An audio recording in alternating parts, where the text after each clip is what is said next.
Carlos and Ryan, and we know that you're dying to hear what we have to say today. I say we hear what we have to say today. It's the blank. Fill it in. Fill it in. Fill it in.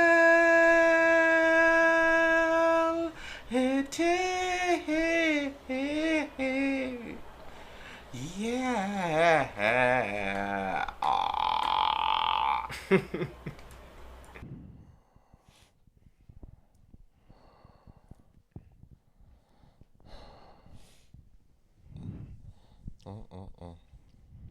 Just the world just going to shit every day.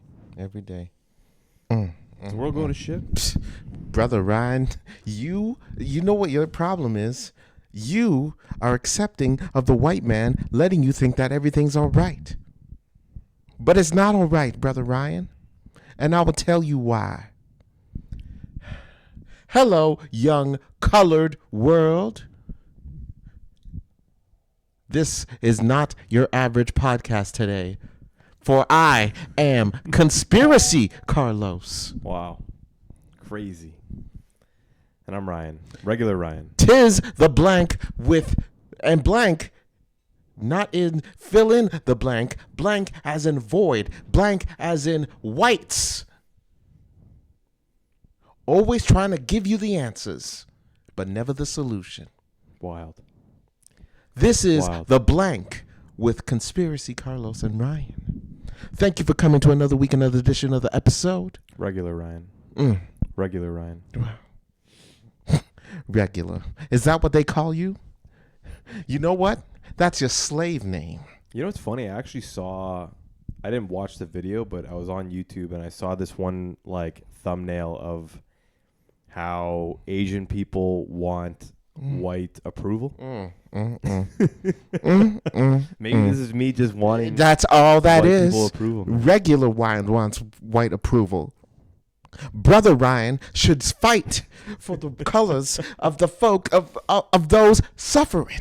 Crazy. And you know who's suffering? All people. Crazy. Because of the white man. Go ahead, regular Ryan. Say hello to the children.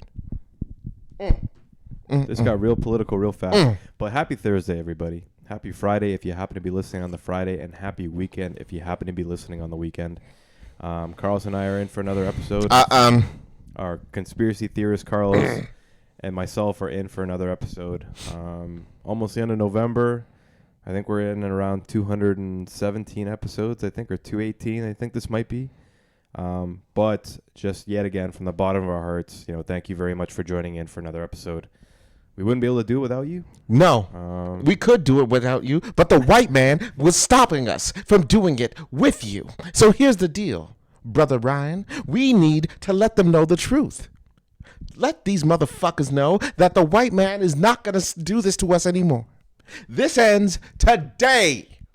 We've just lost all our white listeners, but Brother Ryan, you don't understand. We don't need white listeners. We need colored listeners to know that they are not alone, that we are with them 110%. And you know what today is, don't you? It's American Thanksgiving. American Thanksgiving represents football, represents turkey, represents the white man taking over your land and telling you that everything is fine and dandy. wow. Ryan, Just wow. Ryan, Brother Ryan, do you understand how the white man is trying to get to you? It's not through the pricings. It's not through the discounts. It's not through the family get-togethers. It's through the food. And you know why they start? And you know which food they started with this week? Soup. Campbell's soup, to be exact. Crazy. And you know what I'm talking Crazy. about. You know what I'm about to bring up. Ryan, what happened with Campbell's soup this week? So I didn't look up who the Campbell's Soup CEO is. I don't even know if he's a white guy or not. Oh, brother. Is he? It's a VP. Or he's a VP, sorry. So the VP. The VP of Campbell's, for those who don't know. And we're talking about the OG iconic red and white. Sorry? Red and what? Red and white can. Oh, my days. We all know that's how we should have known it was from the devil. About that iconic painting of the Campbell's tomato soup painting. Every single chicken noodle soup, every single chicken broth. Campbell's soup recently came out with this is the man in question. Okay. White man. Some absolute outrageousness. For those who don't know, go check it out. But he 100% is on some people's kids this week. He pretty much came out and supposedly there was like some secret recording of him talking. He's like, like Campbell's, we make poor people food. I would never eat that stuff myself. It's full of crap. I know this because I'm the VP, or he knows this because he's part of the company, kind of thing. So like, yeah, man, absolutely terrifying, absolutely sad. That these CEOs can pretty much come out and be like, yeah, man, like we feed these poor people crap. That's why they buy it. Terrible. Oh, absolutely. Terrible. And it gets. I grew up on a lot of Campbell's too, which is the worst part. Campbell's soup is the struggle food for many, many, many people. It's terrible. And you know what he said? He's been saying all kinds of racist nonsense, saying it's for poor people, referring to the coloreds. Damn. And also, he's been saying that the food is not even good for you. The VP of the company that he is for is telling you to not eat the shit. Crazy. Secretly, of course. But he kept it to himself. Want to know why? Because his money bags go up, up, up, and he doesn't care about your health. It's true. He's saying that even the chicken is 3D printed. 3D printed chicken? That took a far left. Now, it's one thing to tell black people not to eat chicken, but to tell us that you're feeding a 3D printed chicken is just a slap in the face. Is that what he actually said? That's what it said. He said 3D printed. 3D chicken? printed. That is crazy. So it's like filler chicken. Filler. It's kind of like when Subway did the filler tuna thing. Exactly.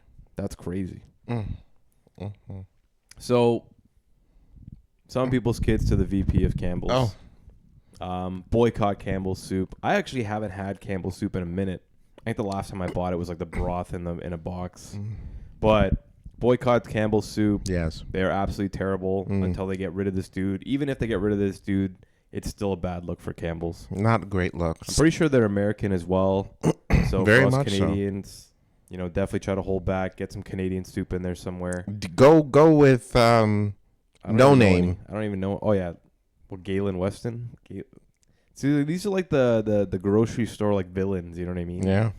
Because one of the crazy things about Campbell's that came up that I was reading during this whole sort of... He was fired, by the way, the Campbell's. Oh, was he? Yeah. Okay, good. Is the pricing for Campbell's lately? Because I remember like maybe 10 years ago, you'd be able to get a can of Campbell's soup for like 70 cents. You know what I mean? $1. I've been going to the grocery store and seeing Campbell's soups, like just the can, regular can. They probably were affected by shrinkflation in some sort of sense, and now it's like 3 for like $6 or like 3 for like $7. They dropped in stock. Yeah, huge, massive, crazy. Dropped their stock. Yeah, fire their VP. What an idiot, man! Like what an idiot. Some people's kids. He was probably making like a killing. I would imagine in the millions. In the millions. Yeah, and now all gone. Well, we did it. One less white rich man. Let's get some black folk in there and get some more seasoning back in our soups. All right? Crazy. Some people's kids. Yeah. I believe you have some people's kids of your own this past week. With Freedom. With a specific telecommunication company. See, the thing about this is that it's very disheartening to call these guys out. I've been a fan boy. Yeah. Of Win Mobile. Preaching the gospel even. Freedom. Preaching the gospel to anyone that will hear 100%. It. I had friends join. I had my ex-girlfriend join. Freedom.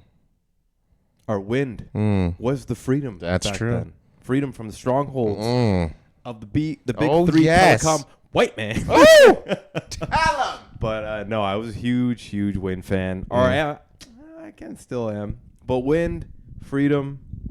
They recently changed their policies. I don't want to get too much into the details of it, but really unfortunate. They're pretty much screwing a lot of their loyal fans that have been with us for many, many years.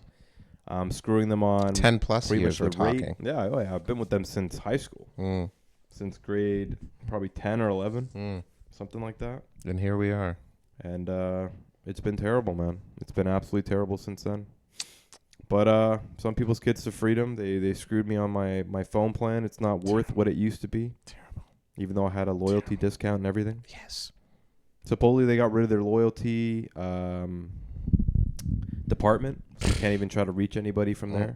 They're not willing to make certain exceptions for you, only about win backs if you happen to forcefully leave. It's terrible, man. It's like what was it that the Spider-Man saying or whatever the saying is? With great power comes great responsibility. There's that, and then the live long enough to see yourself become the Batman thing. It's the saying goes, according to the white man Harvey Dent. He says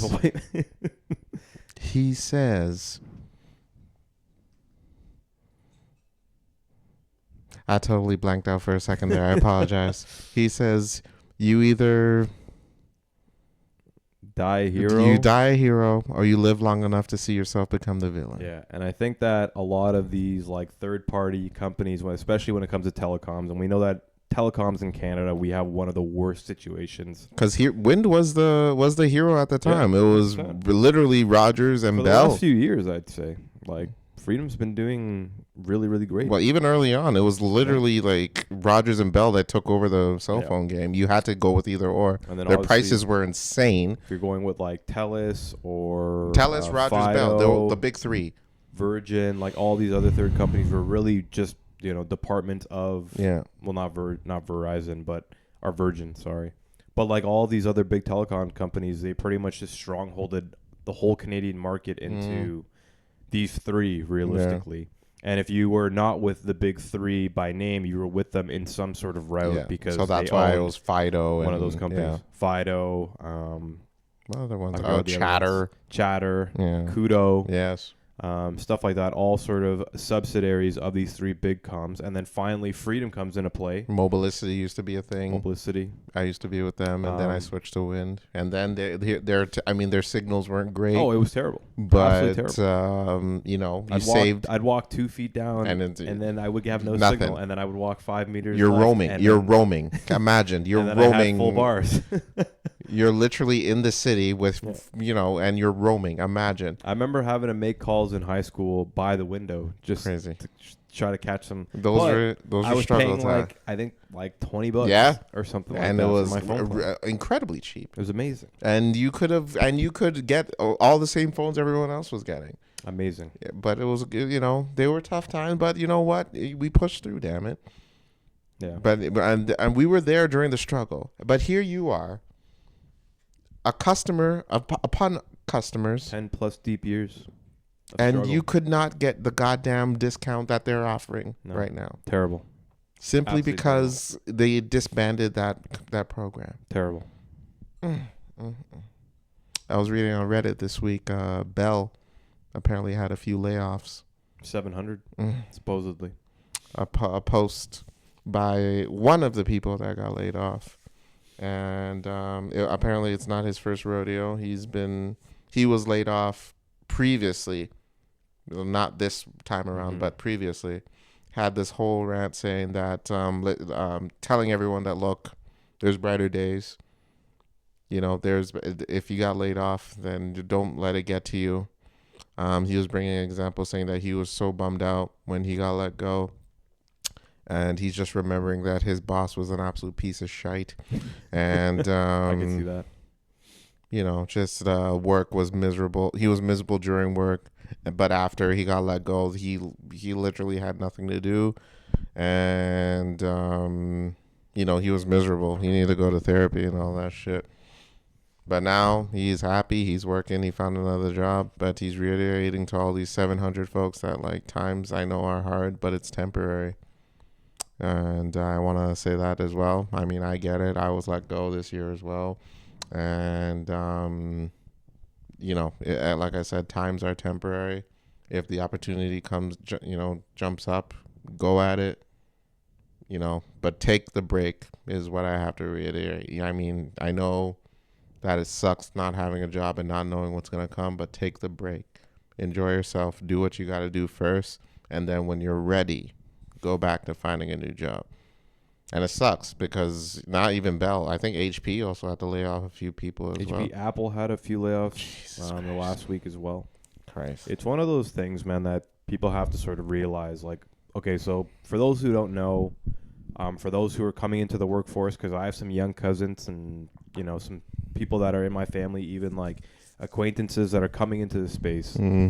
Big corporate pretty much runs, most of the job industry, like big corporations, getting money for shareholders. Learn about the system of how this happens to work. If you're working for big corporations, majority of the time, they're trying to get their money back for shareholders. That's pretty much the game. So they will pretty much do anything they can to get these money back for shareholders. Around in and around this time of year, around the end of the year, most of these corporations, either if they didn't do well, then they will try to get some of that money back in their books by firing a lot of people. So that's why you always have these sort of mass layoffs in and around the end of the year normally, because they're trying to end the year off strong. At least if they can end off the year by saying we let go of X amount of salaries, it's going to cost us X amount in severance to pay for these people. We're going to be saving X amount of dollars by the end of the year, or less money than we would have spent on salary, whatever it may be. These things are sort of the lifeline of big corporate and the decision making of big corporate by any means. But I want everyone to understand that, like, big corporate, they're not like a person. They're not a human. They have no feelings. No. They do not care about you. You're literally just a number. You're literally just a number back to them. You could work your entire life at a company, and they will still let you go as soon as you're not providing what they need. I was hearing one of the people that got let go was working there for like 20 plus years. It's crazy. And then let go just like that. I think it was like senior management at Bell, and then at Apple, I was reading that it was more of the sales department that was trying to get Apple products into schools. It's like, it's the weirdest thing ever. They were like, oh, we have to reorganize the way that we get Apple products into schools, so we're going to lay off our whole sales sector that happens to deal with that. They didn't exactly name exactly the amount of people, but these are livelihoods. These are people that have been potentially working at Apple for a very, very long time. And that's even all they know. A company as stable as Apple, you know what I mean? The amount of iPhones that you see, the amount of... $1 trillion company. Like, they're still having their issues. Imagine $1 trillion company, and they're worried that they can't pay back their stockholders. So all of the potential blood, sweat, and tears that people happen to put into big corporate, it is not for you. They are not for you. They will let you go at any point in time. Yes. Understand that it is an aspect of the world that you need to sort of, abide by in a certain sense or use to your own tool. But please note that they do not care about you. And then exactly by the end of the year, laying people off right around the holidays, that's exactly what they think about individuals and then their feelings towards that kind of stuff. You know what I mean? So honestly, don't ever put your life into big corporate. Don't ever put your life into your job. It's just not worth it because they don't care about you the way that you may care about them. Just do enough to pay your bills and don't. Yeah, it's not necessary to go over and beyond. They'll recognize you temporarily. All they give you is like an email and like a freaking sticker saying you did a good job. Like, I know I'm sick and tired of also these videos. Especially these fast food workers. I seen a dude who worked at a video recently actually where a dude worked at I think it was Burger King or Wendy's, and he worked there for 30 years. 30 years, and all he got was an email and just like a mini package saying thanks. Crazy for working here. Yeah. Like 30, that's all he get. It's crazy. Man. I mean, give the dude like 2 weeks off or something. Yeah. Or no. It's like whoa. Our shareholders won't like that. Yeah. Nah. It's terrible, man. Like, I know there's never a really good time to be laid off by any means, but right around the holidays where that money's going to be spent on presents or like vacations or trips or whatever it may be, providing food to your family for get-togethers or whatever it may be. Like, these are some of the dark times about big corporate, and like I said, it's never a good time to be able to do so, but it's just extremely disheartening to hear that, these people put their blood, sweat, and tears in all year only to just get let go probably during the most expensive time arguably of the year, you know what I mean? So it's tough, man. It's extremely sad. My heart goes out to everybody. The Blank's heart goes out to everybody. We're not a big corporation, not yet at least, but we're never going to be a corporation. I'm just going to use the money to go to strip clubs. You're shareholder one, and I'm shareholder two. I'm just going to use the money for strip clubs to help college tuitions for those poor females. Hey man! Oh, what's interesting too, actually. So I was on a Reddit post, and during Thanksgiving, there's a charity in America called Feeding America. All right. And it's quite popular. Like, they do a really good job. I actually saw an NFL sponsorship with Feeding America. So it's a charity. Pretty much what they do is that they take donations, and then during like Thanksgiving, the holidays, any other times throughout the year, they'll use that money to then buy like groceries and then feed families.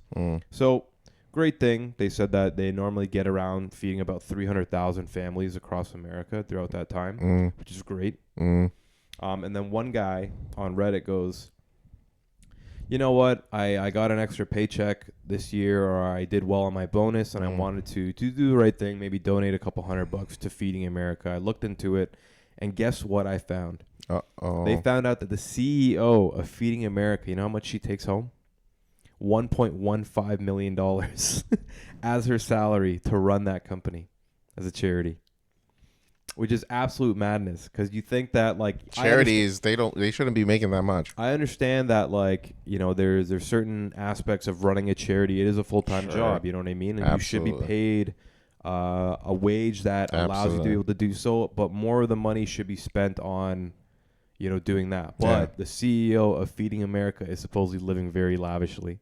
I don't know what she does with her money. Maybe she puts it back into the corporation. No, I don't know. Fucking. But in America, supposedly 2024, she took home $1.1 million. In America, crazy. In America, as a charity CEO, that woman is 100% going to all the male strip clubs, throwing all them dollar bills up in the air, having men shake their asses, just not even that, just so they can afford to pay their insurance fees, and then freaking going home and having Diddy parties. Okay. That woman. What? 2 comments. Go ahead. She's a terrible person. Yeah. And second, where do I sign up? Oh, Jesus Christ. Jesus Christ. You don't want to work for a woman like that. Especially, it goes to show you, man, that's all facade. Someone wants to donate $500 to our podcast. I will twerk it on this podcast. And you said this with no shame. You said this with chest. This is unbelievable. I'll do it for free right now. This dude. This is tip. The white man has got you shaking your ass on YouTube. Hey man. Oh my days. This is why I'm telling you, brother. Don't let these guys, especially with a company called Feeding America. You know what she's feeding America? A bunch of bullshit. Crazy. Is what she's doing.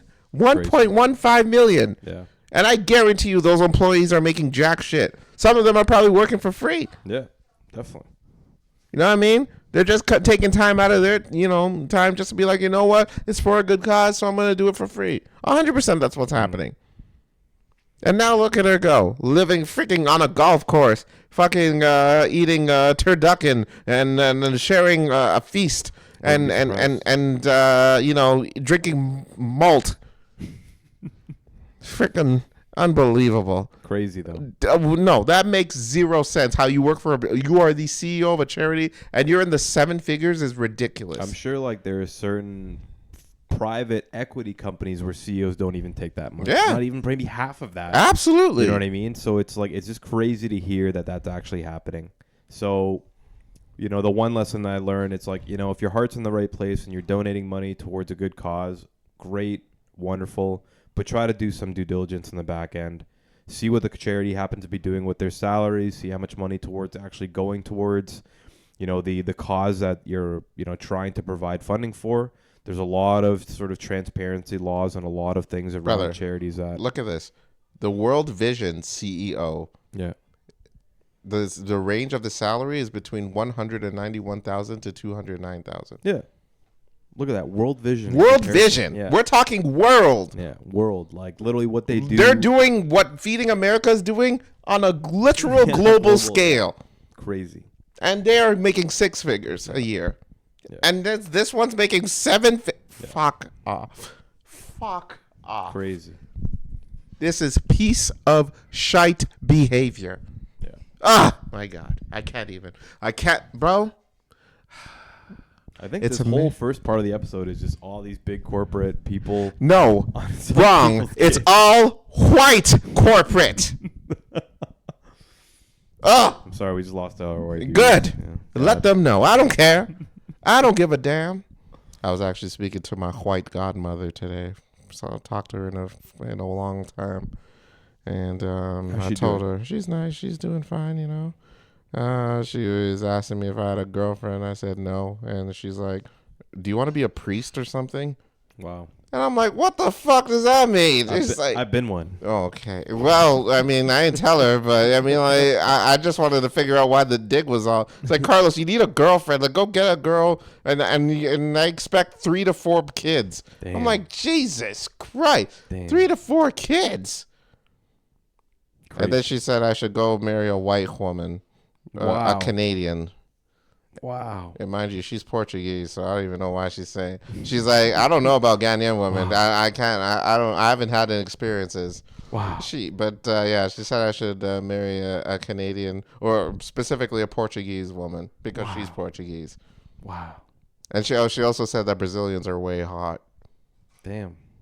I like this lady already. She's in it. She's definitely in it. I like this lady already. But I told her I'll keep her posted and I'll let her know. You want to go to Brazil next year? Just asking.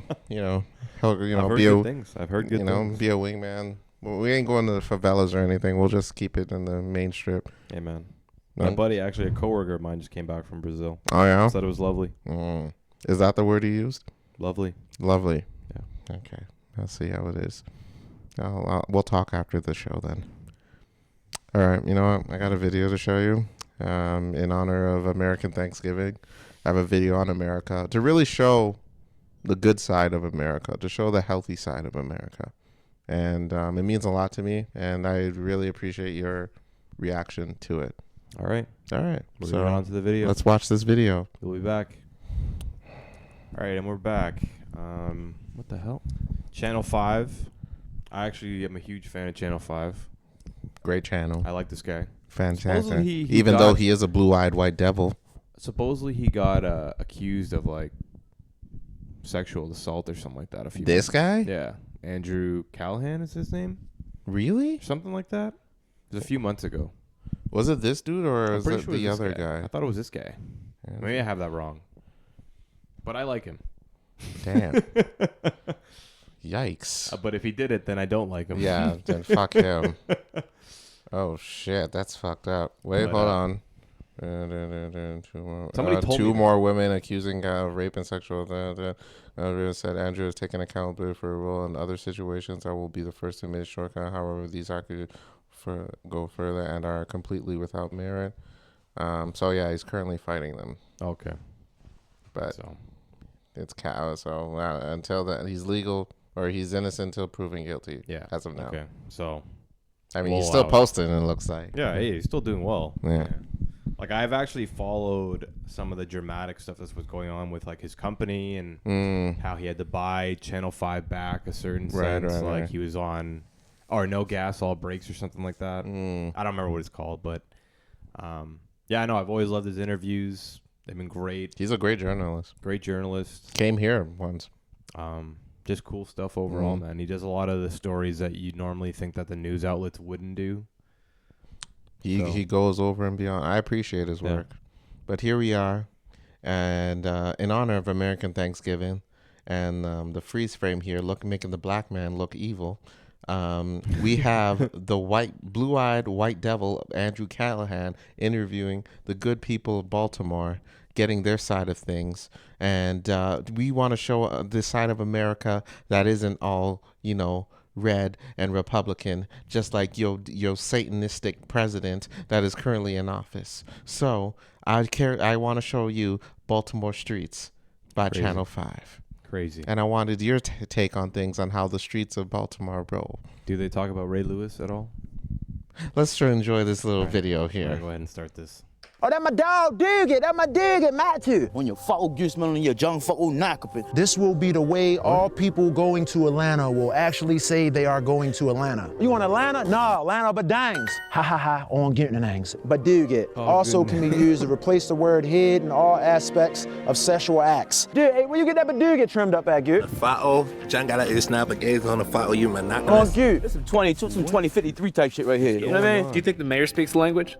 Definitely speaks to Gute. Yeah, I'm Mayor Brandon Scott, the mayor of the greatest city in America, Charm City. You will not find better people in these United States of America than those that are here in Baltimore. We understand the capacity of losing multiple brothers. It ain't nothing nice. We tired of having to keep saying our brothers lay down and not come back. You get what I'm saying? The trauma that's inflicted on these kids is perpetual. I was shot the first time in 2021, November the 15th. You can get your first gun at 6 years old, for sure. For the majority of my life, Baltimore has been a place that has had over 300 homicides in a year. 2023 is when the things change. Murder rate, like I've never seen it drop that low. And now we about to break a record. We right now are at, I think, 109 homicides. Which is the lowest number ever through this date. So without having more arrests, without displacing crime or violence to other areas. Poverty in and of itself is violence. Most of the community members that we service day to day do not choose to do what they do. We're the birthplace of redlining. The first redlining law was signed in my physical office, right? When you think about that at the same time as deindustrialization happening with jobs, the steel plant leaving, and at the same time the suburbs were being built and you have flight. When you think about how guns and drugs just started showing up into these communities, you have a recipe for disaster. Shout out Mayor Scott, Brandon Mayor Scott. Nah, that's my Gute. I do know him. I know him. I just saw him at an event a couple weeks ago. Yes. Yeah. Do you understand what he's saying? I understand what he's saying I'm trying to now calculate that apple mackin'. most of the time. But, you know, I'm from Baltimore, so I can translate.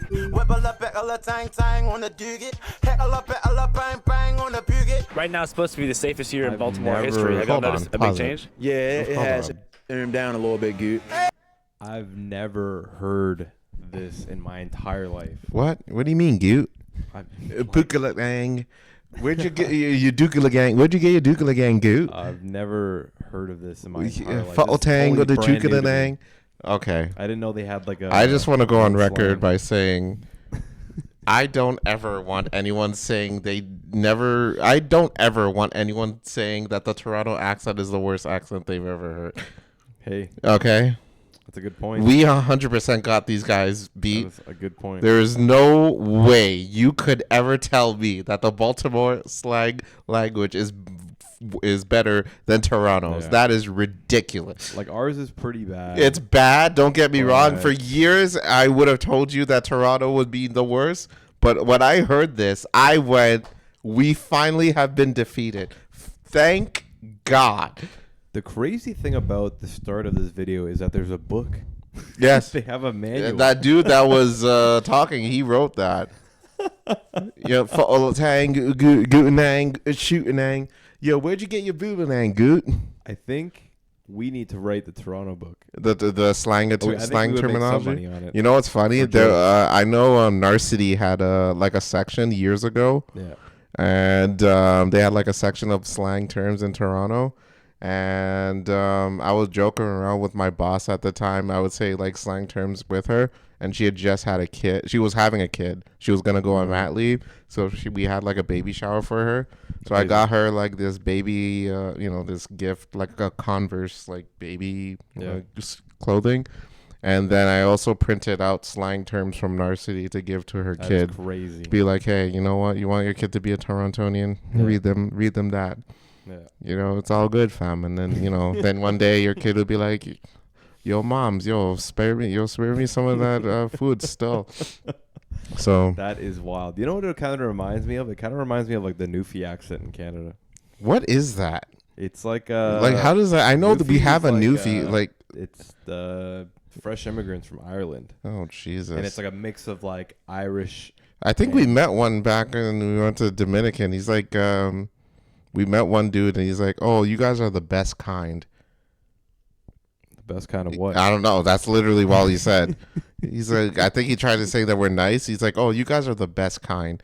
I'm like, what? Maybe you thought we were handsome. Yeah. But, jeez. Let's keep going. Let's continue on. Give some of this white culture, kid. This is what I was Sam expecting.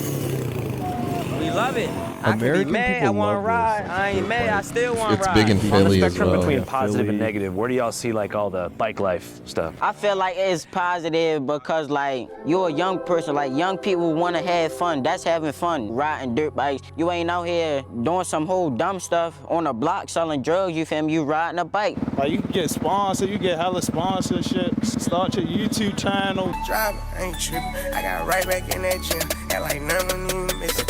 There's hella shit you could be with a dirt bike. Monsters, like, I'ma get it sponsoring one these, day. like, It's the biggest in the city right here, like the biggest gute. Already good. This is a lot of good energy flowing through. Yeah. I'm Matt T. Hey, what's up, my goots? Andrew Callahan here, Channel 5 News, reporting live from Baltimore, Maryland. You ever notice that news overall is inherently negative? Nowadays, if it ain't negative, people don't want to see it. I noticed that too. Negative. Maybe it's because humans have an inherent negativity bias and are more than twice as likely to engage with content that markets to either crisis or disaster. And because media organizations and social media platforms are for-profit corporations in competition who measure success through engagement and are incentivized to create content or push algorithms that create cortisol release in viewers and or users to keep them engaged for longer, which is most easily done by deploying microtraumatic digital imagery, which first requires a keen understanding of your target demographic. Once you know what scares your audience, you can print cash from their eyeballs by scaring the shit out of them. And it's for this reason that on social media and on TV, when good things happen, you almost never hear about them. After all, why would you? It makes no money for the platforms. The good stuff don't really make that. Real quick. So I was on I was on Reddit. That goot language must have got you frazzled. And it did. It definitely did. I almost said I was on the goot. I was on the media. goot and shoe now, and the you shoe now. But there was this one clip of this podcast, and I don't know what podcast it is, but it was like this girl talking, and she's like, I read somewhere that this generation is going to be the very first generation of people growing up knowing more about somebody else's memories than their own, are having more memories of other people's events in life as opposed to their own, because of like the amount of attachment to like social media, streaming. You know, you're watching people constantly live their own lives while they're live streaming it, while you're sitting there watching it, and then like talking to your friends about it.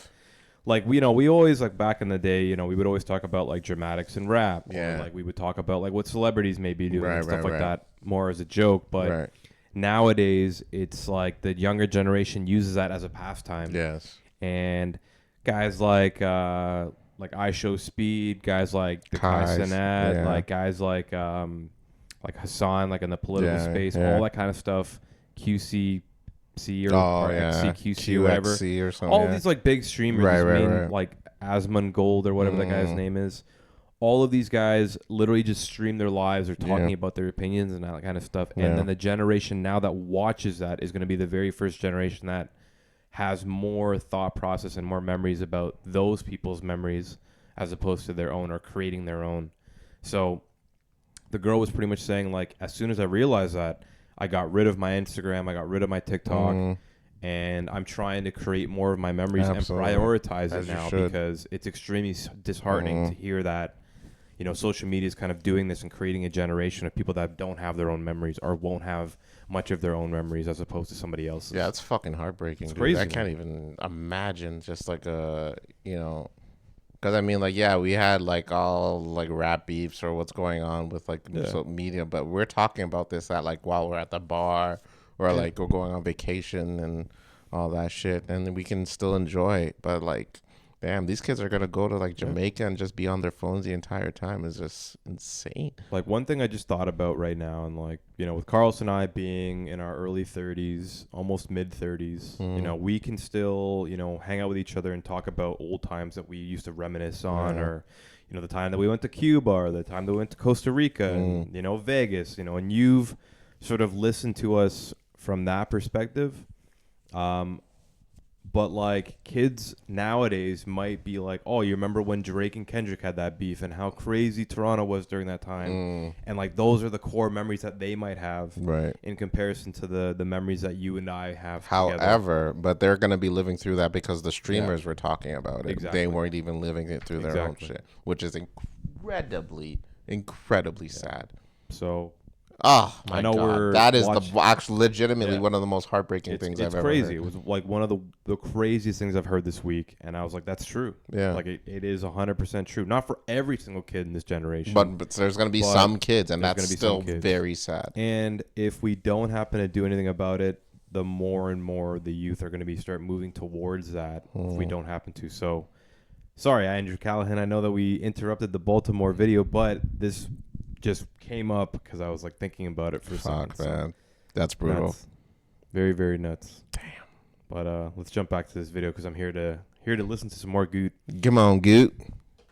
Back to the video there, Gute. Money. Good news travels slower than a Galapagos tortoise off a Perk 30 in a snowstorm. We're trying to chase the racks here, dummy, on a jiggle-a-doogan, which brings us to Baltimore, a city once perceived as being hopeless with a reputation for gun violence, decay, drugs, and disorder. But nowadays, things are looking up for the charmed city. Since Mayor Brandon Scott was elected back in 2020, homicides have gone down by 54% in a way that even the local news station, which is ran by a band of Baltimore-bashing barbarians, colloquially known as the Sinclair Broadcasting Company, is having a hard time spinning for the worse. But they're trying. Despite links between criminal activity and the Safe Streets program, Mayor Brandon Scott and the rest of City Hall continued to stand by the violence intervention program. Part of Sinclair's issue is that despite the declining murder rate, there are less beat cops on the streets of Baltimore than ever. For the most part, they've been replaced by a cohort of city-employed, formerly incarcerated men and women from the hoods of Baltimore who compose a violence intervention team called the Safe Streets Group, who have several offices around town and a 24/7 tip hotline where if you're from Baltimore, you can call in when you feel that a situation is escalating, but you don't want to call the cops. But is there any situation where you might feel like, I mean, all right, I've hit a wall, I gotta call 911?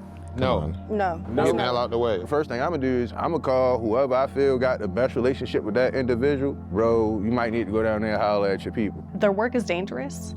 They are in communities on the front lines using their credibility to get people to not resort to using guns to solve their conflicts. They don't have body armor. They're not carrying weapons. They are out there with their credibility. We're not just calling each other. We might know one of the parents. We might know one of the brothers. We might know the pastor, the teacher. We know somebody in this neighborhood who knows that person. And we're just gonna keep working those angles until the situation is dead or, you know what I'm saying, like until we can't go anymore. We never just come to a place where it's like, okay, it's time to call the police. It's a billion people to call. It's a billion things to try before we have to take that avenue.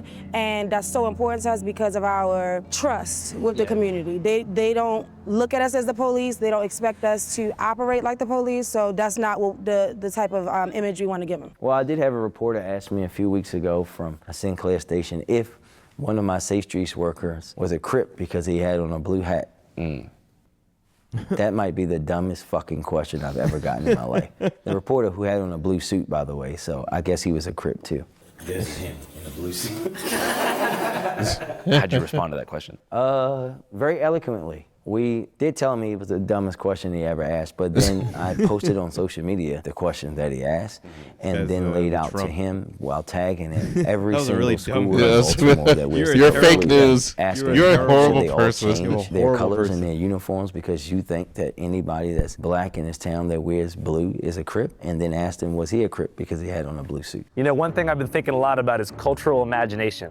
How Americans perceive other places based upon their media consumption habits. We know many Americans have the wrong idea about Baltimore, and guess who reinforces that the most? Sinclair Broadcasting Group. Sinclair Broadcasting Group has been quietly reshaping Baltimore's media landscape for years. From mandatory commentary segments on local stations to top-down editorial directives, they've shown how easy it is for a powerful oligarch owner to turn a news station into a megaphone for his own politics. So who owns Sinclair? It's a chat GPT-ass motherfucker named David Smith, who also owns the Baltimore Sun. Make sense now? These narratives are all tied together. Fragmentation of the truth. media hypnosis, algorithmic echo chambers, loaded incentives, truth versus lies. To be honest, nowadays in America, this whole situation is all too familiar. So before we put boots on the ground, we get informed. Ground News. Ground News is a dope-ass news aggregate that compiles thousands of articles from across the web and ranks them in terms of bias, so you can figure out how the right and the left are covering issues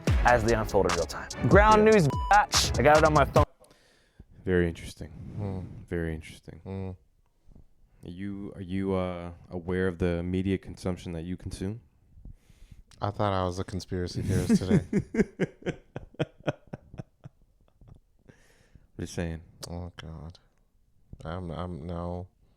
I just read headlines, to be honest. If it's stupid, I'll just read the headline. If it's fascinating, which I got fascinating news this week. I'll discuss in the second part of the episode.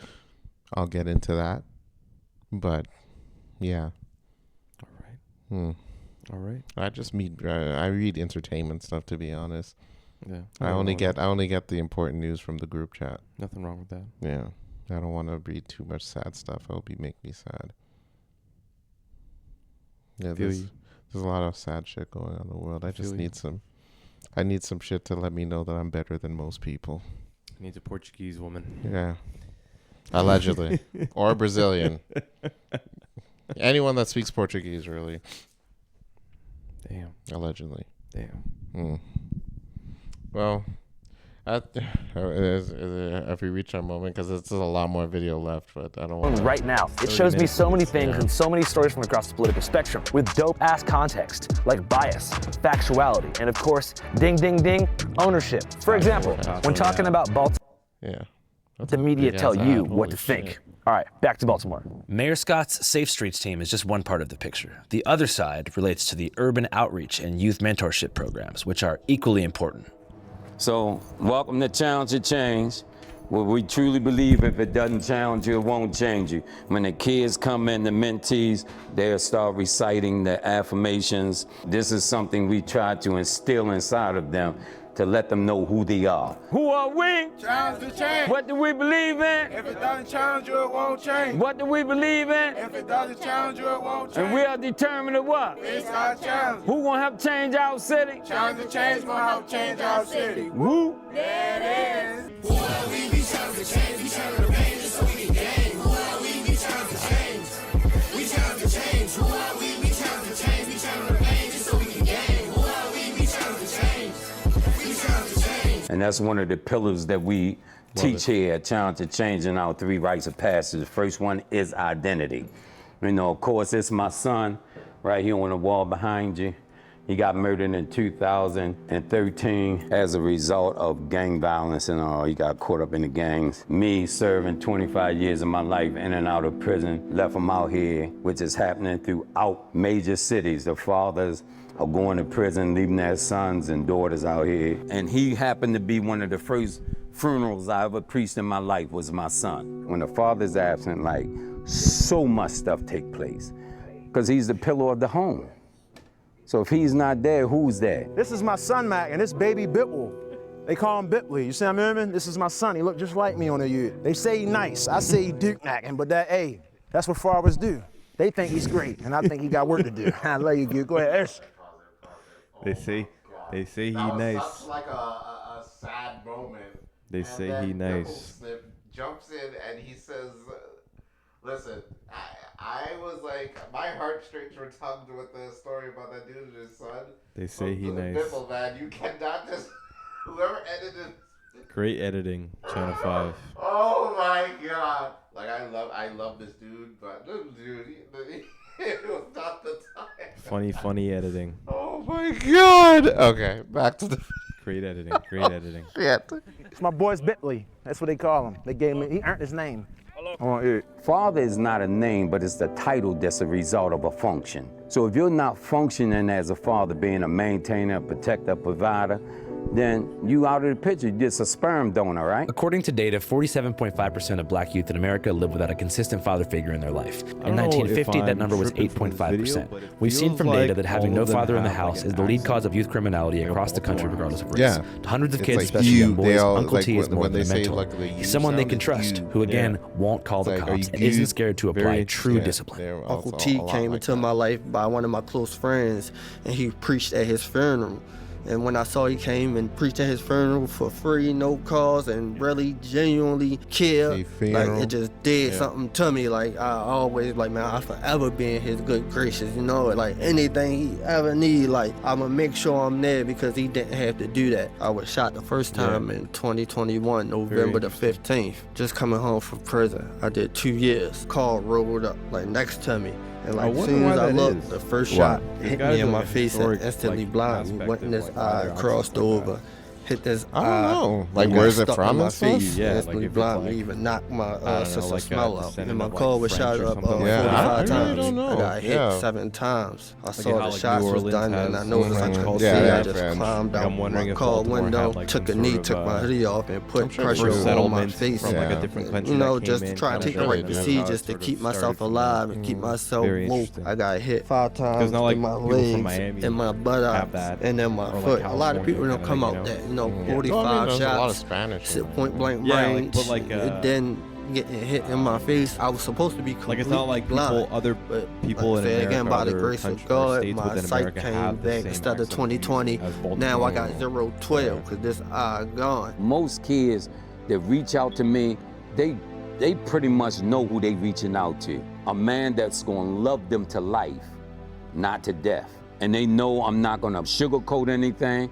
I'm being straight up, and they know that whatever kind of advice I give them or whatever I say to them is geared towards creating greatness in them or extracting greatness out of them. So that's my whole thing. Whenever a kid come in my life, you already know Uncle T. He can come to me, ask me for anything. If I got money, I'm gonna give him my last. Yeah, my man, Uncle T. If you're Uncle T, everybody in East Baltimore knows Uncle T, right? And it's about being able to connect with people. What the kids suffer throughout our city is perpetual trauma. What's that again? What's that? Stand over him. Oh, okay. Trauma on top of trauma, you know, acute trauma, you know, the kind of trauma that even psychiatrists and psychologists is struggling to try to deal with, because there's layers and layers of it. There's a lot of trauma. Some people don't want to intervene because they so traumatized. You get what I'm saying? They don't even cry no more sometimes. Numb. They just numb. I was shot 12 times. You get what I'm saying? My own homeboys, 2012, stood over top of me, tried to end my life. You get what I'm saying? What are some of those shared traumas and experiences that you're referring to? I can go on for days, but some of the core ones that we see a lot is domestic violence, substance abuse, lack of resources as far as like housing and groceries, lack of educational support, things like that. How many of y'all seen a body on the ground? Crazy. How many of y'all know somebody close to y'all that got killed? How many of y'all went to funerals of people? Y'all never even put your hands down, man. Some of these little younger guys need hugs. Some of them need therapy. Every young guy I come across, I preach, go to therapy. Just try it. It's not gonna kill you to try, because in our communities, you're weak if you go to therapy. We were just taught to take it on the chin up, chest out. The day I got shot, I really opened up to my therapist, and she was basically telling me like, get my life together and do right. Like, yeah, that's what I'm doing, but at the end of the day, you can't erase your past. I'm real big on mental health. Like, it ain't nothing I ain't been through, from drug addiction, everything. Like, all the stuff I've been through, losing friends, holding my friends in my arms as they die. Yeah, I got blamed for it. So I wasn't even able to grieve the right way. I just lost one of my closest friends. I'm holding him as he's shot in the face and still gets blamed for it. I got beat up by his mother and everything. So that type of stuff can really affect you mentally. And because of, like I say, the direct trauma that these individuals always encounter, lashing out on others really becomes second nature. You can get your first gun at 6 years old, for sure. How does a 6-year-old get a gun in Baltimore? I mean, it's easy. It's super easy. Probably by your brother. I came into his life 2 years ago, going on 3. He was a little menace around here. There's not a gun you can ask him about he don't know about. Always carried guns, right? One day, You tell them what happened. I seen them walking up the street with all these brothers for real. They was talking to me, they had gave me a lot of money and stuff. I went home, busted down with my people for real. He had told me to come back later on to come see him for real, boom. I came back later on that day, had a gun on me. All the older dudes, they was showing me all the bad stuff, showing me the wrong routes. He was like, you know you risking like what's going on. He said like, you gotta take it off of you. I wasn't taking it off me. I goes back, I tried going to alley somewhere and tuck it some more, thinking I was slip. I come back, he checked me again, he still found it for real. He hollered at me, he like, you still bring it back for real. Took me to the water, I had to throw my gun for real. I didn't want to do it. I told him I wasn't doing it at first. They had hold me, he like, I got you, like I'm riding behind you, like, once you throw this gun, I'm with you all the way. Like, you gotta let it go. So I let it go, and now we here. And now, this my gun, you heard me. This my switch. And when I had a flash on there, it's definitely gonna blind you, like I'm telling you, like, boom, man, you heard me. On my free time, I go downtown and hustle. I be like, how y'all doing? I'm a young photographer, and I take pictures for $10 a piece. Would y'all like to support me? And I tell them that I got a deal for 5 for $25. That's a pretty good deal. I would do it. Yeah. Yeah, we'll hire you for a little photo shoot if you're down. See, no more, definitely. This is Baltimore Noel's Italian night. Yeah, the one and only. I'm gonna give it a 10 out of 10. That's my big brother. Yeah, there it is. He said he gave it a 10 out of 10, y'all. Let's get it up.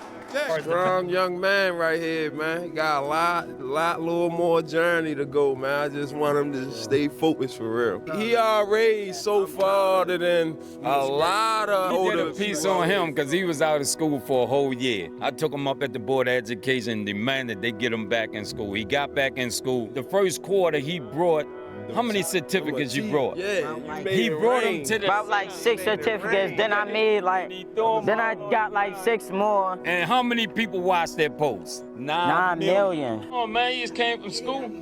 The giddy up, okay. Oh, what you got? Man, look, y'all get it up, y'all. Get it up for him, y'all. Don't play with that, bro. Yeah, don't give that money, y'all. Give that money. Don't play with him, that's big. The giddy up. Yeah, the giddy up. 9 million people watched that post because they were so proud of his accomplishment and his achievements. He's a big example for other young people in the neighborhood to look up to and say, if Ma did it, I can do it. Yeah, he is the one. Yeah. The poster child. He's the poster child. And I'm going to do everything in my conceivable power to push him into his greatness. Hey, what's up, guys? It's me again. Do you like Channel 5? What if I told you we have a second Spanish language channel with 6 new episodes of all original content? We're talking about raw, unfiltered, boots on the ground, Mexican street coverage. Episode 1. All right. Well, Baltimore. That's really good. That's damn. That's some solid shit. I'm happy to hear that he's doing. You know, the city's doing well overall. Cause yeah, it didn't have a good story.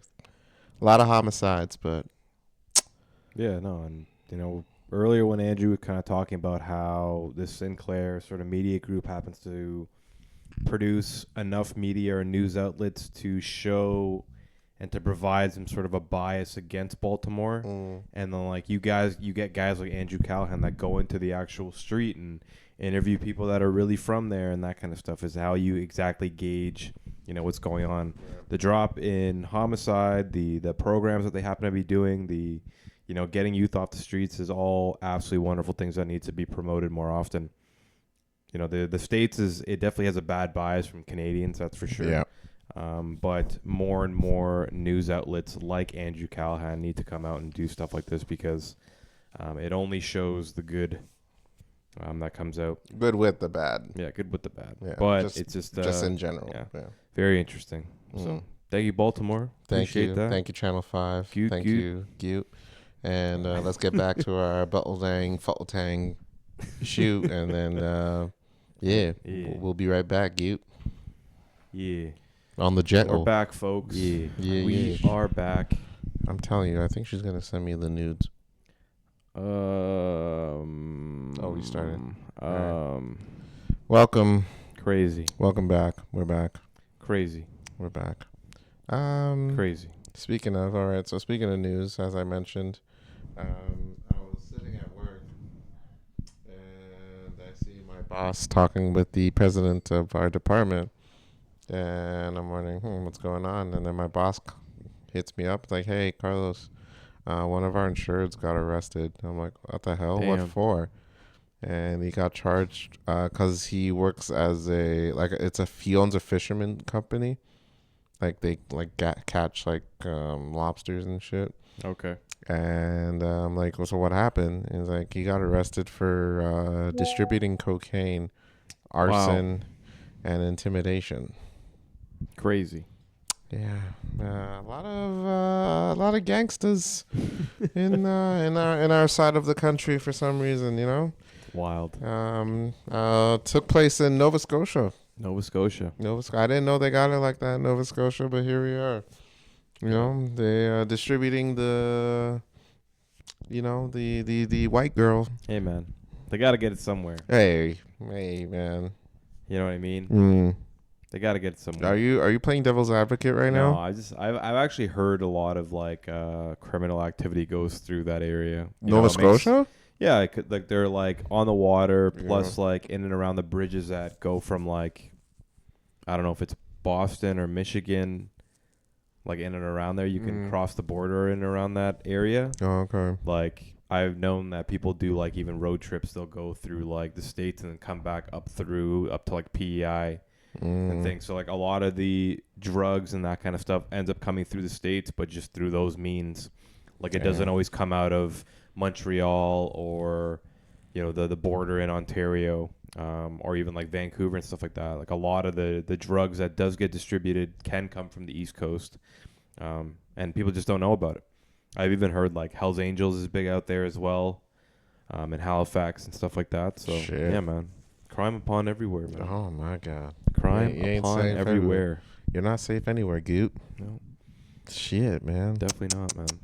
Oh my God, it's not the couple times that I've been to Halifax, it's not as apparent or the drug use and drug problems as apparent as Toronto is. You right. can see crackheads on the middle of the street, but there's definitely drugs out there. It's crazy. But yeah, apparently this company, they purchased a church a while back, and there was a house attached to it, and they set it on fire, and then they claimed for it. And it looked kind of weird, and then they sent a notification to the company. It's hey, if you get word on this company, we're not supposed to handle them. Crazy. But yeah, that was pretty wild shit. There's got to be a whole black list of non-insurers. You know what I mean? Is there an internal communication? I'm sure there is. I don't think they'll come up I probably you have to really go through a list, but I mean they don't just come up if they do come up, we probably have a department that specifically deals with it. Yeah. I know when I worked for Intact, we had a department where a company that's if they deal with a very crooked body shop, we have a specific team that deals with them. Okay. What deals with that claim? An investigation, exactly. Team or they deal with all the sketchy ones, right? Pretty much, right. So that's the one thing. I don't know if we have it on the company where I work at now, but yeah, I know most insurance companies are like that. But what if you change your name?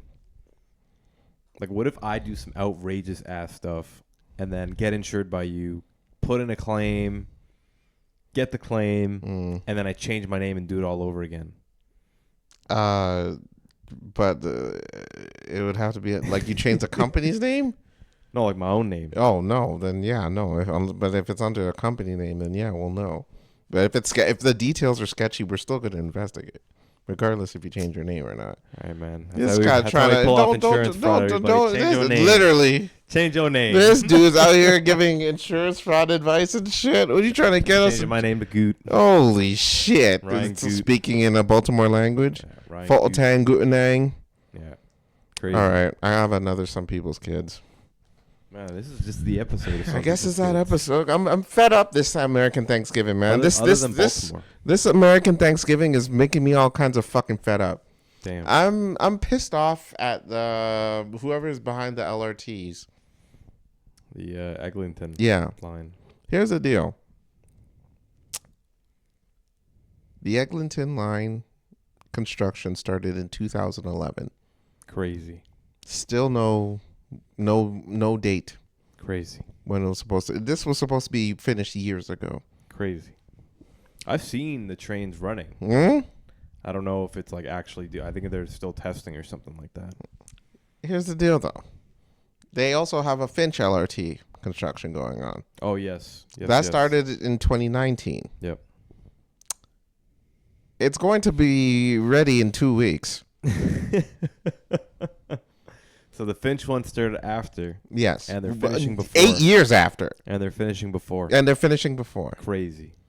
Now, we can argue which street is busier.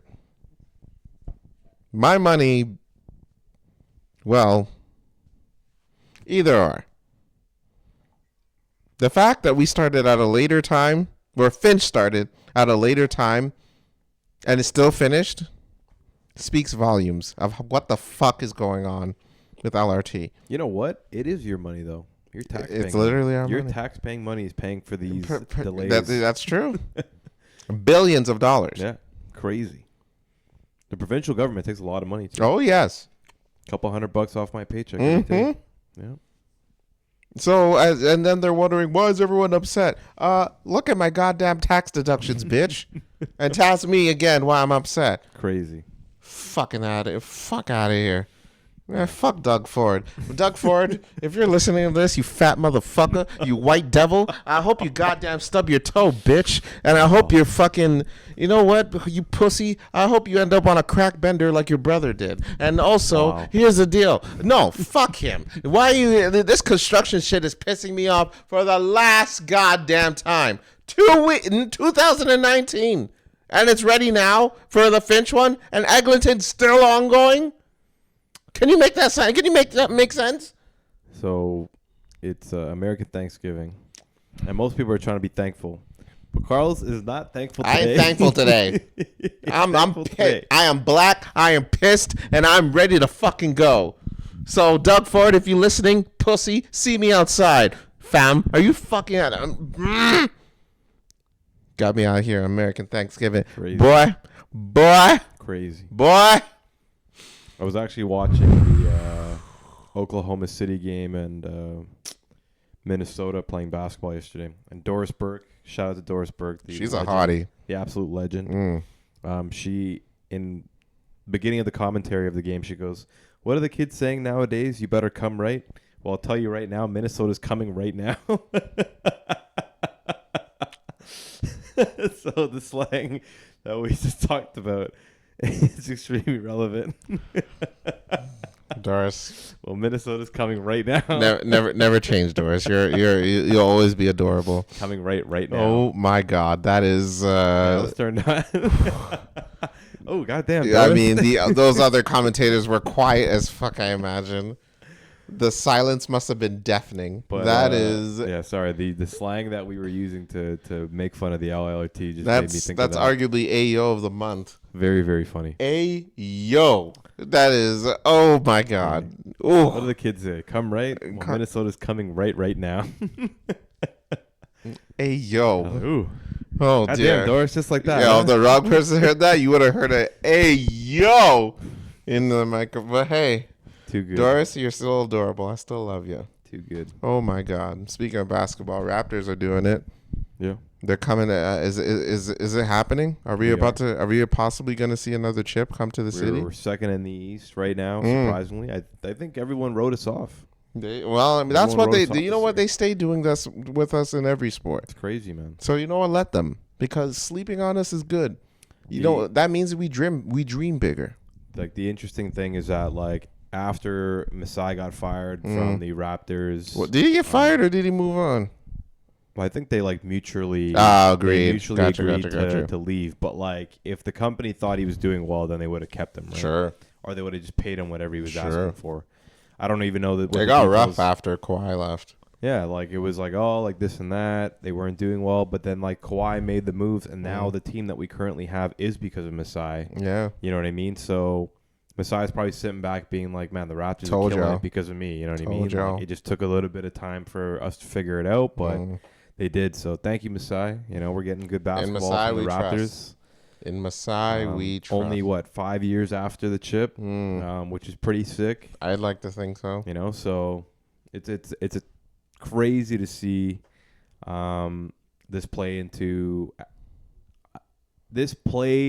like fruition because, well, the Leafs aren't doing too well. And not great. I'm wearing a Leaf. We're like last in our division, I'm pretty sure. Yep. But the Jays just came off the World Series, unfortunately, with a loss. Yeah. And then the Raptors are doing well.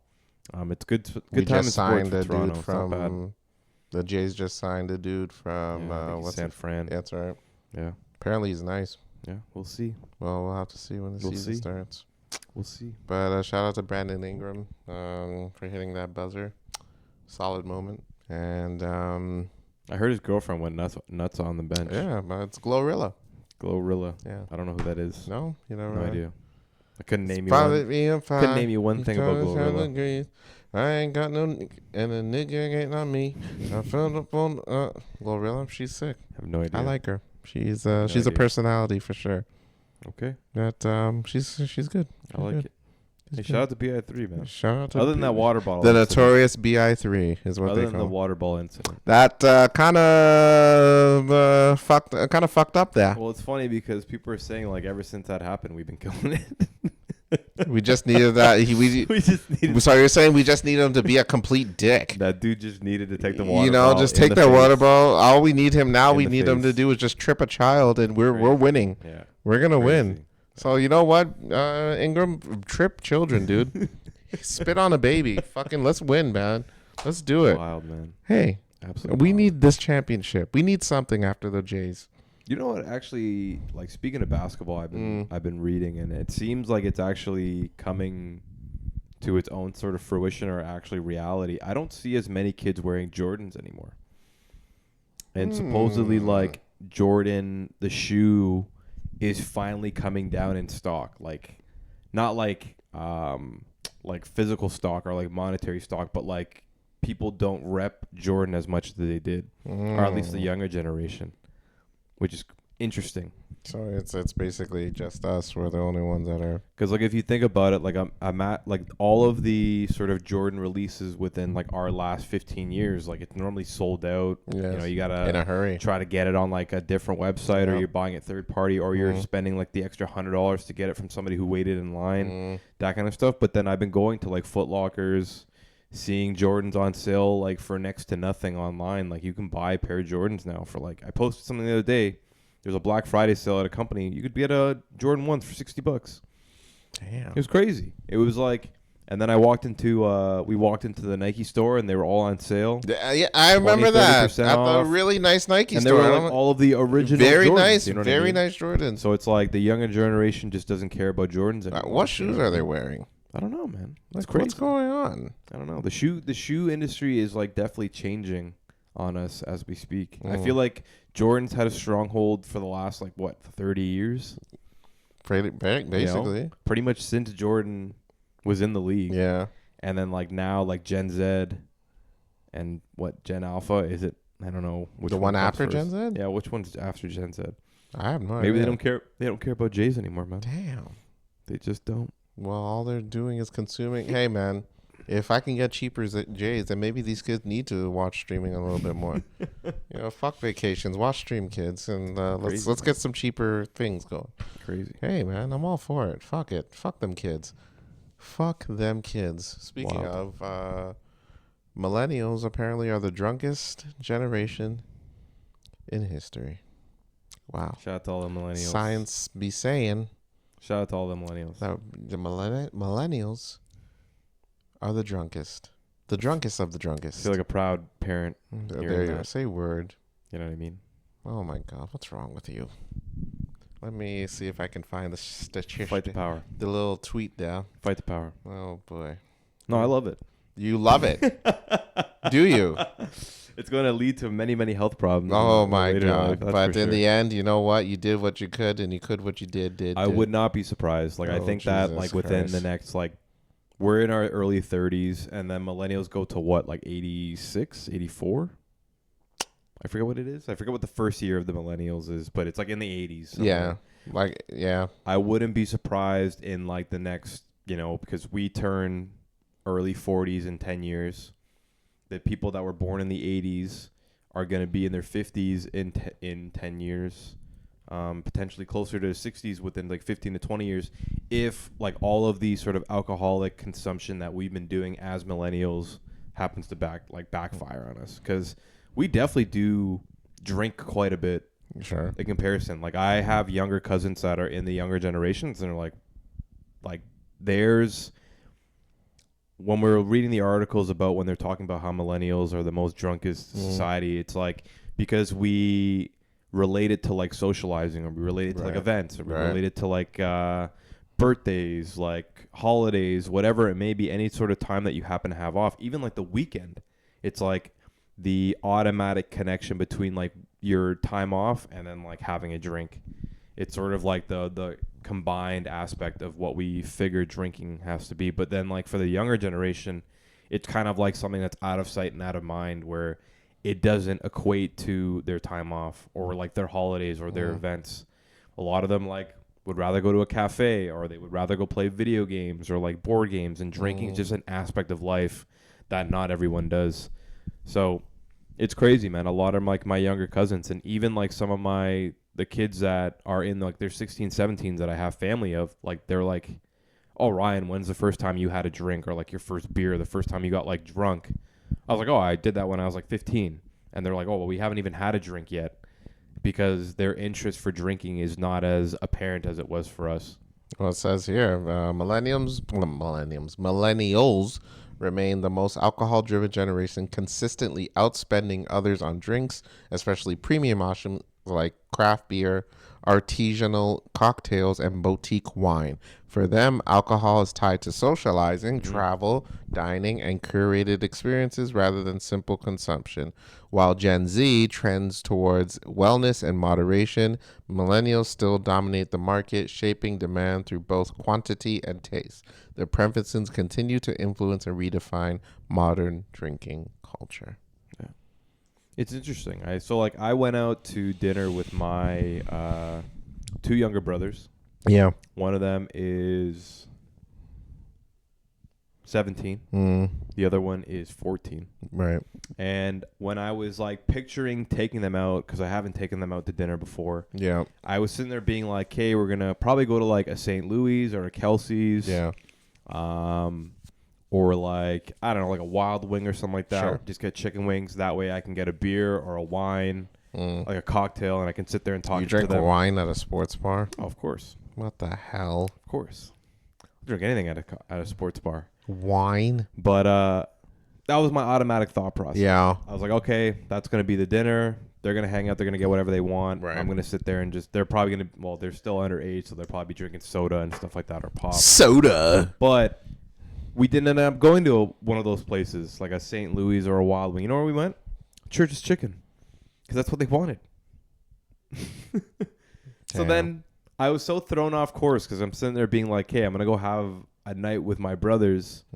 I'm probably going to end up having a glass of wine or a beer just to sit there and talk with them. But we didn't. I ended up sitting at Church's Chicken, eating chicken with them for like 3 hours. Sober. I had an ST. Or what is that? A Fuse is what they call it now. Oh, I think they call it an ST again. But it's a very interesting aspect. And I was telling them, I'm like, I'm surprised we didn't end up somewhere where they could have gotten a drink. Where they're like, we never even thought about that. And I'm like, well, have you taken like a sip of beer yet? And they're like, no. At like 15 through 17, they're like, no, we never really even thought about it. Not curious. Out of sight, out of mind. Like, they're not even thinking about it. It's going to be some healthy kids. Very interesting. But they're not going to want to do anything, because all they're consuming is social media. Like, that's sad. It's very interesting, like their thought process and like what it. So I'm thinking that they're all going to die virgins. All Gen Zs, all you Gen Zs are going to die virgins. That's what we're gonna. That's what we've come to take away from this. Hey man, and you know why you're all going to die virgins? Because you're doing much. You don't want to do much. All you want to do is live through these streamers. And you know what these streamers aren't doing on stream? They're not having sex on stream. They're doing that behind the scenes. And you motherfuckers are going to wonder, how do you have sex? Well, I don't even think these motherfuckers are watching porn. Crazy.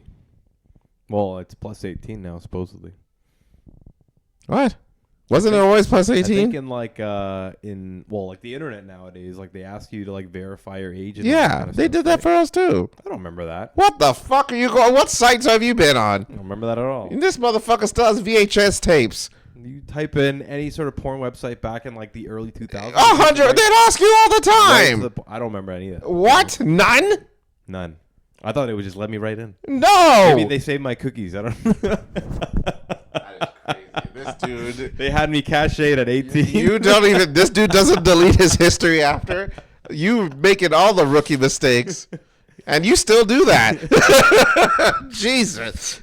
What? Oh my God. Yeah. And then I wouldn't be surprised if a stat came out that Gen Z doesn't watch as much porn anymore. 100%. 100%. Would not be surprised. Because I didn't even know, like, OnlyFans, I think is still a thing. I don't know who's spending on that. It's probably millennials, I imagine. But that's sad. Who knows, man? A lot of big differences. A lot of big differences. We'll never understand these kids.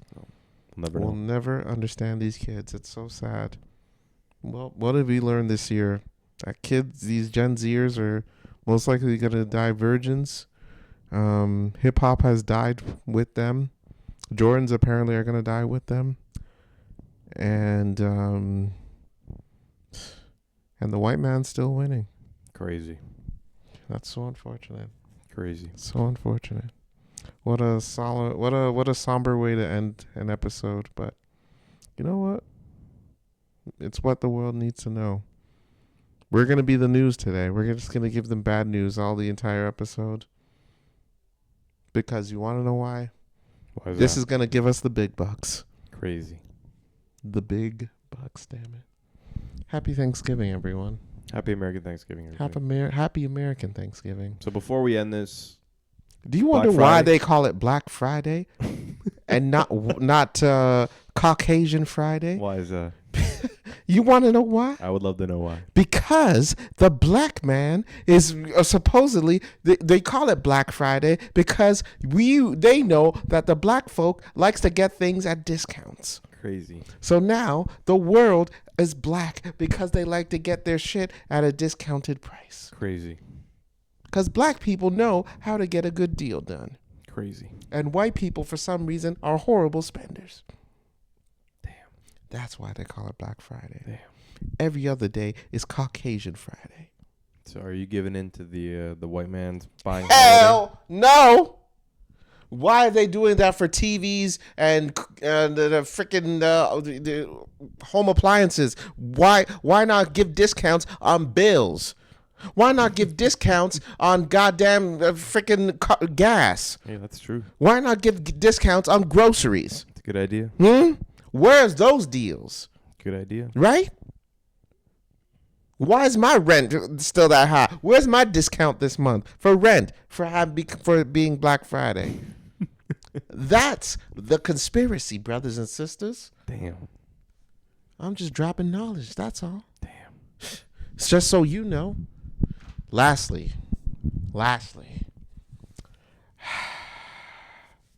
Bear Nation is going at it tomorrow. We got a massive game. Let's go. On Black Friday. Let's go. Eagles I'm excited. Versus the Bears. Eagles versus the Bears. I'm excited. Well. This is the game that the Bears need to win because week after week after week, all these shit-talking haters be saying, oh, so-and-so didn't play, so that's why you won. Oh, you got lucky with that one play, that's why you won. But no. All hands are on deck tomorrow for both teams. Are you calling for a Bears win tomorrow? Am I calling for it? It's gonna happen. Against the Super Bowl champions? It's gonna happen. Against the Birds? It's gonna happen. I'm saying it. Against Kobe Bryant's football team? That's true. Kobe against was a Kyle huge, Lowry's football team? Kobe was Philadelphia's finest.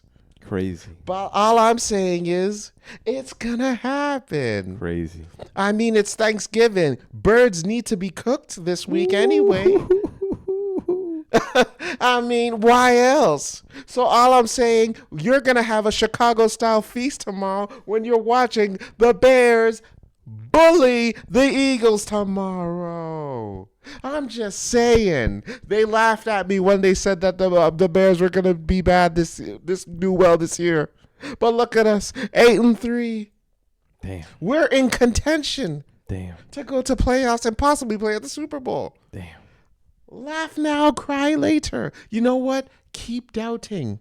Because you doubted us all season. In fact, people were saying that the Bears had the second hardest schedule in the entire NFL. Wild. And now look at us now. And now y'all keep making excuses. Well, you know what I say? Bear down. Bear down and suck on my goddamn fucking bear nuts, bitch. We out here. Huh. That's all I got to say. And Bears are winning tomorrow. I don't give a damn what anybody says. Damn. I want all the goddamn smoke. And I'm calling it here for you call me crazy all you want. But I've seen crazier shit happen this year than anything. You think if you told me last season that the Cowboys, the Bears, and the Patriots would do well this season, I would have called you a crackhead. But here we are. All three teams are doing splendid. Cowboys just beat the Eagles just the other day. Crazy. Here we are. Even the Colts are doing wonderful. Crazy. So, call me crazy all you want. It's going to happen. Conspiracy theorist Carlos. It's going to happen. Conspiracy theorist Carlos. Fly? Fly, Eagles, fly? No. You tried, Eagles. You tried. Bear down, baby. All right. That's it for this week's episode. Regular Ryan, you have anything else to say to these little motherfuckers? Go Bears. Couldn't have said it better myself. Till then. Tune in the next week where we'll talk about more shit and hopefully not be as depressing. But till then, I'm Conspiracy Carlos. And I'm Regular Ryan. Tis the blank with Conspiracy Carlos and Regular Ryan. Thank you for joining. And as always, fill it in with color. Peace, everybody. Bye-bye.